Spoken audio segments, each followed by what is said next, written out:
When it comes to dropship, you know, you see a lot of stuff on like TikTok, Instagram, that people are promoting, say, dropshipping as in this thing. Yeah, you can do it 5 minutes a day, blah, blah, blah. But you've obviously done it and been successful at it, right? How easy is it for somebody to basically, with you it's kind of different with you because they're plugging into something that's already there. But you know, when someone just first tries to start dropship as a side hustle, what would your advice be to that person? I mean, look, what I did during that period of losing everything to, you know, to where I am now, I went through the phase of just pure dropship because I didn't have the funds to go and start another business. So I learned a lot then. And you know, everyone's like, oh, the winning products or the winning strategies and all this. I'm like, oh, it frustrates the life out of me. Honestly, I'll put it down to the person, whether they are going to apply all the things they learn. Like, we've got a course. You know, some people could do 30 grand a month from learning from us, and they can do 30. Some people outsell fabrics, you know, and then other people don't make sales. So what is that? Like, how do I measure that? Like, how do I say to somebody, and they might say, you know, it's not working for me, and I'm like, well, it's working for him. Yeah. You know, and how do you tell somebody that maybe, like I said to you earlier, I can't become a basketball player. I'm too small, right? I'm pretty good at but like, the culture now is like anybody can be anything. I hate to say it, but my opinion is no, you fucking can't. Like, you just can't. Like, you've either got that or you haven't. And it's the same for entrepreneurs. And there's different levels of entrepreneurship that you can get to. Like, and I even say myself, I don't think, I might not have the ability to run a company beyond 10 million, say, for example. Someone else might though. You know, it could be you, or it could be someone you know, and you put me in touch with them because I can't take it any further. That's all right. Understand that though. Yeah. You know what I mean? Because you know, when you go up that ladder, things change dramatically. Yeah. You know, and I think that's the thing. That lower level, the starting block. You know, not everybody's got the ability to do it. Unfortunately, it's the resilience, it's the time you put in, it's the confidence in what you're doing. You know, it's difficult. So it ain't for everyone.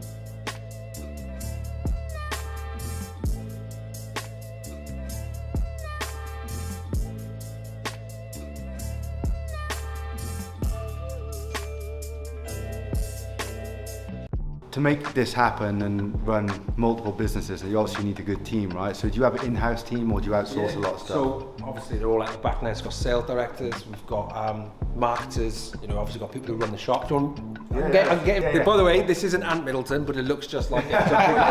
Come on, son.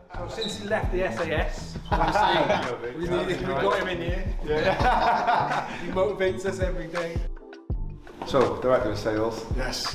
What do you do on a day-to-day basis to sort of contribute towards the growth, because it's quite a big role? So, it's back to basics for me. So I went away for it for a while, but now I'm on the calls every single day. Obviously I speak to the clients that are coming on board, basically point them in the right direction, explain what we do as a platform and as a business, and basically just make sure they understand before they stand up that they know what they're getting themselves into, they know what is expected of them, and obviously and help them as much as I can going forward. What do you think is the biggest challenges onboarding new people? Honestly, I think it's, I think you just touched on this earlier, is the reels that people see, and trying to differentiate from real life and what people are posting. I mean, obviously people see reels where they're going to make £1 million in an hour, and obviously those things, as much as they can happen, to me it takes a lot of hard work. To me, it's probably not 1% of the people that actually do. To me, when they're selling a wallet and they sell 500,000 wallets in a day. To me, with this, you've got to build a customer base. You've got to make it work for yourself, and you only get what you put in. Yeah. What do you think is like the hardest client you've dealt with? You don't have to mention names, but we've had a list out.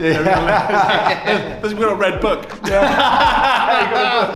The hardest clients is the people that they come on board, they ask for refunds maybe a month or two later. You've built a professional website, they're going, look, I've made no sales, this is not one. And then you look at their socials and they posted once in 3 months. Yeah.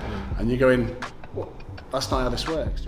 So like, we've done this checklist now because we want to like, it's not like we're trying to catch you out. We want to say, like, if you can do all these things, set up your Facebook ad manager, TikTok, you know, are you posting reels? Are you doing this? Are you doing that? And like, there's literally 15 things on there. Then launch. Yeah. You know, and then once you have launched, are you doing this checklist as well? Because everyone lies to themselves. Like we all do, even we do. We come in here every day and we go, "What we're going to do this, we're going to do that." Yeah. And when it's a big task, it's like, "I'll do that tomorrow." Yeah. Like it's natural. It's human instinct to go, "Oh, fuck it, I'll leave that one." Yeah. So I mean, I put this VAT return, I'll just put it on. You find though, because people like, if they pay for something like a course or whatever it is, do you feel because they've paid, they just feel like I have to, it has to work because I've paid. So even if they don't put the work in the back of their mind, like, well, I've financially committed to this now, so I should make money. Why aren't I making money? But not realising there's work to be done. One of the difficult, it's like the control thing. When somebody has paid for something that they want to make work, then it's like, if it doesn't work for them, I mean, realistically, we're probably on a 50-50, maybe 40% success rate. So that just shows you sort of what actually, happens. And like I said, how do you differentiate between the two? One might have finances to put into ads. One might have some, or know somebody who can run their ads for them. One might just have a big social presence. Like everybody's different. They come in at different angles. Some people sell on Snapchat, but we don't do that. And some people make a fortune selling on Snapchat. Some people use influencers. Some people just do SEO. I mean, one of our most recent clients, probably the best one, I won't mention the name, but he just does Google Ads, and he outperforms us on Google Ads by a mile. So other people, they go on Google Ads and maybe the ad account gets shut down. And I say, "Oh, fuck this, I'm done." It's like his account's been shut down like 5 times, but he just keeps going. And everyone's got the mentality of they finish work and I've done enough. Yeah.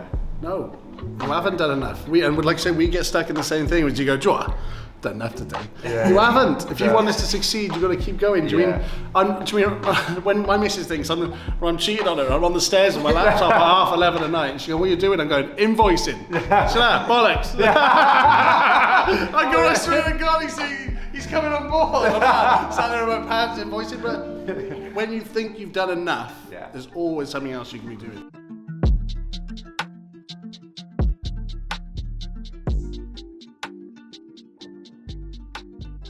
So you was the first of the bedroom brands, like the first sort of phase of them, right? That's saying bedroom brands. No, but it's like the bedroom brands that sort True, of become something. Yours was one of the ones that did become something. Yeah. How have you seen those evolve over time? Because there's still people starting clothing brands, but yeah. Do you know what? I think now there's a better quality of bedroom brands. I think there was a phase at the beginning, you could just stick your name on a t-shirt and get an influencer to wear it, you'd be sound, you could make money. Even back then, the likes of Foot Asylum, ASOS, like they would stock your brand. Like even how basic it was just based on how big how socially, or like your social presence, your social influence. And now, and then it went through a phase for me where brands just come out of nowhere. Like everybody was trying it. Everybody's doing like print on demand, and like it just got to a point where it killed it for a bit. But I always said back then, only the strong were going to survive, and the ones that have survived, a fair play to them, like, because it's a difficult time, that period. Now though, you see the different quality of stuff, like, so although those bedroom brands still exist and like they aren't exactly up to much, there are a lot that start now with really good quality clothes, like the premium type wear now. Do you know what I mean? Like, say, for example, like what you've got on there, that's the type of stuff that people are bringing out now, and it's respected. Do you know what I mean? Rather than just most of us wear plain stuff. Do you know what I mean? Other than the cameraman. Who do you think, from when you came up or the phase just after, who do you think did it best? Oh my word. And what did they do? I mean, there's brands that did it best. I mean, like Gymshark, you can't argue. I mean, Gymshark's like different though. I mean, like your Manny Devoir. I mean, it's difficult for me to say because back when we were doing it, I guess they were like competitors in some ways. Some of them were. I mean, we thought they were, but when you really looked at it, like I know there's a brand. I'm not gonna say who, but there's a brand in JD that we were told are doing 90 million a year. 90 million a year wholesale. Now, I would never wear the brand, but they're doing it better than I did. Do you know what I mean? If you get me? Yeah. So like, it's like there's that side to it. Like what you would wear and who's doing good, I guess, are two different things. Okay. So, do you have any regrets from before?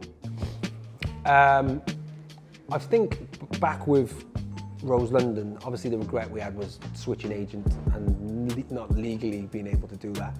Guess we would still own the brand now, and the direction that we were heading in was heading in the right direction.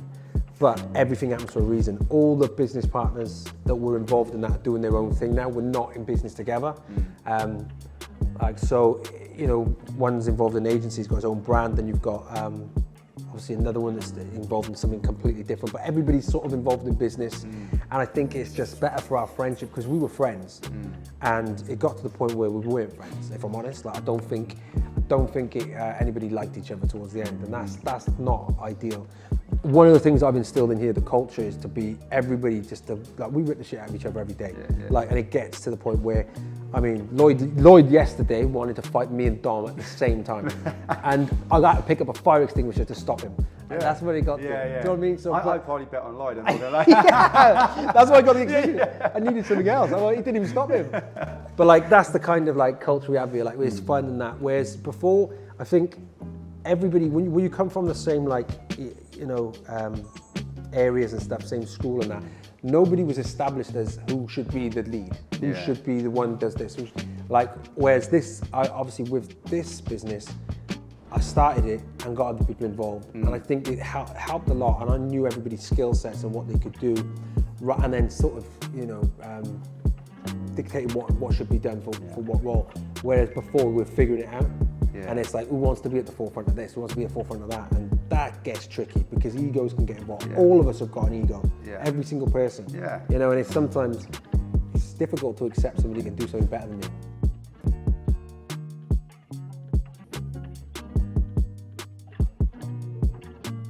So growth-wise now going forward, you've got a lot of projects on the go, so where's your main focus and what do you want to achieve over the next, say, 12 to 18 months?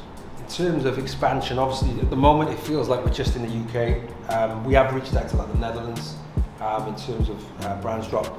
So like I said, with Timeless Watches involved now, we're going to try and grow this beyond just the clothing. Like I mentioned to you briefly, that idea about including different type of sectors. But you know, the main thing really now is to try and get more clients in different countries and try and actually get stock in those countries. So right now you're drop shipping UK-based stock. So obviously if you're going to get that drop shipped over to you know, the Netherlands, you're going to pay an import duty charge. So to eradicate that, we're going to try our best to get stock in different countries that those countries or those clients can connect to, and then that'll allow them then to avoid like the taxes, the import duty charges, etc. Okay, cool. Well, look, appreciate you inviting us down today. And we'll catch up in 6 months, see where you're at. 6 months? We're going to Dubai. Oh yeah, I suppose I'll go to Dubai next week. How about coming back down for the YouTube part 2? YouTube part 2, right? We're not going to do it in Dubai then. Oh, okay, part 3 then. Part 3.